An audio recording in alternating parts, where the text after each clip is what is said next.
不管是《远见》、《天下》甲《今周刊》杂志，伫个县市总体甲伫影响竞争力的调查，台南市拢是不断的提升，尤其伫个社会福利甲伫育儿的政策方面。不过，议员郭丰义却认为有好的政策，但初结婚率甲伫初出生率却是6都尾啊排名第1、第2。这个问题到底出伫佗？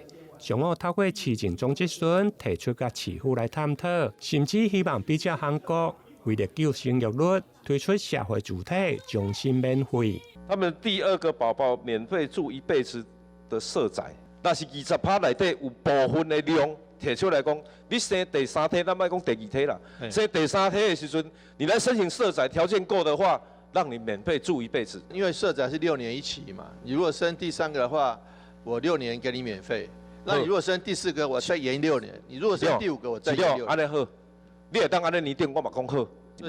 像沈家凤就可以免费住12年，然后那个李宗盛就免费住6年。除了关心生育率，另外伫个弱势低收入户甲伫中低收入户的补助部分，议员郭丰义认为，还是有真侪无利率的乌素甲伫边缘户。议员建议社会局应该增加敏感度，袂用个将责任拢放伫个社工的直觉认定。建议市府来成立专案审查委员会。